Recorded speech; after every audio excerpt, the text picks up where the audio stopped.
ایک ایسی کراماتی تابوت جسے حاصل کرنے والا دنیا فتح کر سکتا ہے۔ وہ تابوت جس کی تلاش میں آج تک یہودیوں نے ہزاروں مقام کھود ڈالے۔ اس ویڈیو میں اس تابوت کے متعلق مکمل معلومات آپ تک پہنچائیں گے، لہٰذا اینڈ تک ویڈیو ضرور دیکھیے گا۔ دوستو، اس تابوت کا نام تابوت سکینہ ہے، اور اس تابوت کو تابوت سکینہ اس وجہ سے کہتے ہیں کیونکہ اس کے ذریعے لوگوں کو سکون، تسلی و اطمینان حاصل ہوتا تھا، لہذا سکون کی وجہ سے اسے تابوت سکینہ کہتے ہیں، اور انگریزی زبان میں اسے آرک آف دا کووننٹ کہتے ہیں۔ روایات میں ملتا ہے کہ یہ تابوت و صندوق وہی تھا جس میں حضرت موسیٰ علیہ السلام کو لٹا کر دریا کے حوالے کیا گیا تھا۔ بنی اسرائیل اسے عہد کا صندوق بھی کہتے تھے۔ اس صندوق کی بنیادی خصوصیت یہ تھی کہ اس میں آل موسیٰ و آل ہارون کے باقی ماندہ تبرکات رکھے گئے تھے۔ ان تبرکات میں وہ تختیاں موجود تھیں جو کوہ طور پر اللہ کی جانب سے حضرت موسیٰ کو ملی تھیں۔ توریت کا اصل نسخہ بھی موجود تھا، من کی ایک بوتل، حضرت موسیٰ کا عصا اور زرہ بھی موجود تھی، اور اسی طرح باقی انبیاء کے بھی کچھ تبرکات اس میں شامل تھے۔ اسی طرح یہ تابوت بنی اسرائیل کے پاس آ گیا۔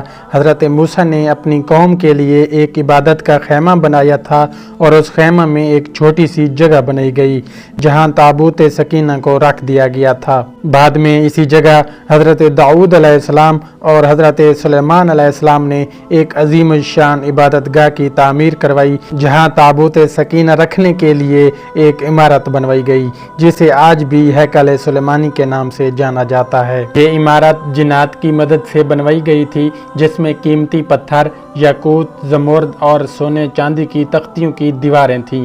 اس ہیکل میں چمک اور روشنی اس قدر تھی کہ رات میں بھی روشنی کی ضرورت نہ پڑتی تھی۔ جس خاص کمرے میں وہ تابوت رکھا جاتا تھا اس کا نام القدس تھا۔ یہ صندوق بنی اسرائیل کے لیے نہایت ہی مقدس اور بابرکت تھی۔ بنی اسرائیل جب کفار سے جنگ کرتے تھے اور دشمن کے بڑے بڑے لشکر دیکھ کر ڈر جاتے تھے اور ان کے دل کی دھڑکنیں تیز ہو جاتی تھی، وہ اسے آگے رکھ لیتے۔ اس کے بعد اس تابوت سے ایسی رحمتوں برکتوں کا ظہور ہوتا کہ بنی اسرائیل کے جوانوں کے دلوں میں سکون و اطمینان پیدا ہو جاتا، اور ان کے لرزتے ہوئے دل چٹان کی طرح مضبوط ہو جاتے۔ اس طرح انہیں ہر جنگ میں فتح حاصل ہو جاتی۔ اس کے علاوہ بنی اسرائیل پر جب بھی کوئی مصیبت آتی تھی تو وہ اس صندوق کو سامنے رکھتے تھے اور اسے وسیلہ بناتے تھے۔ اسے وسیلہ بنا کر خدا سے دعا کیا کرتے، اور ان کی دعا قبول ہو جاتی تھی اور ان سے ہر آفت ٹل جاتی تھی۔ اور جب تک یہ صندوق بنی اسرائیل کے پاس رہا، وہ دوسری اقوام پر غالب رہے۔ مختصر یہ کہ یہ تابوت بنی اسرائیل کے لیے عروج اور برکتوں کا سبب بنا، مگر جب بنی اسرائیل طرح طرح کے گناہوں میں ملوث ہو گئے اور ان لوگوں میں کفر و سرکش کا دور شروع ہو گیا، تو ان کی بدعمالیوں کی نحوست سے خدا کا یہ غضب نازل ہو گیا کہ قوم عمالقہ کے کفار نے ایک لشکر جرار کے ساتھ ان لوگوں پر حملہ کر دیا۔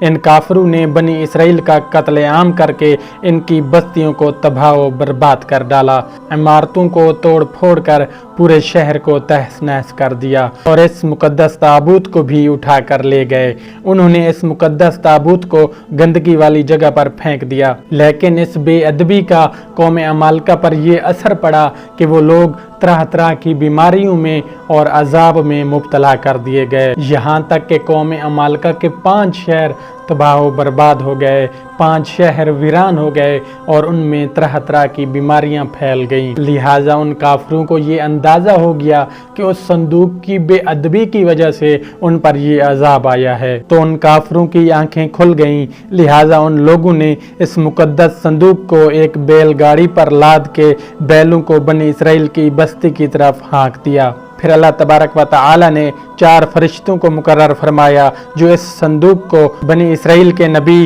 حضرت شموئیل علیہ السلام کی خدمت میں لائے۔ اس طرح پھر بنی اسرائیل کو کھوئی ہوئی نعمت دوبارہ مل گئی۔ جیسے ہی یہ تابوت بنی اسرائیل کے پاس واپس آئی، گویا کہ بنی اسرائیل کا کھویا ہوا وقار ان کو واپس مل گیا۔ قرآن مجید میں اللہ تبارک و تعالی نے سورہ بقرہ میں اس واقعے کو کچھ اس طرح ذکر کیا ہے، اور ان سے ان کے نبی نے فرمایا کہ اس کی بادشاہی کی نشانی نشانی یہ ہے کہ تمہارے پاس وہ صندوق آ جائے جس میں تمہارے رب کی طرف سے دلوں کا چین ہے اور کچھ بچی ہوئی چیزیں ہیں۔ لیکن بنی اسرائیل نے پھر اپنی من مرضی شروع کر دی، کیونکہ یہودی قوم ایسی سرکش قوم تھی کہ وہ ہر زمانے میں کسی نہ کسی برائی میں مبتلا ہو جاتے تھے۔ لہٰذا جب ان میں دوبارہ شرک و کفر عام ہوا تو اللہ کی طرف سے بادشاہ بخت نصر ان پر قہر بن کر نازل ہوا۔ بخت نصر نے یروشلم پر حملہ کر دیا اور اس شہر کو مکمل طور پر تباہ کر ڈالا، اس کو آگ لگا دی اور 5 سے 6 لاکھ یہودی کا قتل عام ہوا۔ ان تباہیوں کے نتیجے میں تابوت سکینہ وہاں سے غائب ہو گیا، جس کا آج تک بھی کوئی نشان نہیں ملا۔ یہودی مذہب سے تعلق رکھنے والے ماہرین آثار قدیمہ جو آج بھی اس کی تلاش میں سرگرداں ہیں تاکہ وہ اسے ڈھونڈ کر اپنی سابقہ روحانیت کو واپس لا سکیں جو کسی زمانے میں انہیں عطا ہوئی تھی۔ تابوت سکینہ آج کہاں ہے، اس کے متعلق ماہرین آثار اور محققین کی مختلف رائے ملتی ہیں اور الگ الگ قیاس آرائیاں کی جاتی ہیں۔ بعض کہتے ہیں کہ بخت نصر حملے کے بعد اس تابوت کو افریقہ لے گیا تھا اور وہاں ایتھوپیا کے ایک چرچ میں اسے رکھ دیا گیا تھا جہاں وہ آج بھی موجود ہے۔ کچھ لوگوں نے لکھا ہے کہ جاپان کی پہاڑیوں میں اس تابوت کو کسی بادشاہ نے دفن کر دیا تھا، اور کچھ کا کہنا ہے کہ یہ مشرق وسطی یعنی عرب ملک میں کہیں موجود ہے، جبکہ ایک تھیوری کے مطابق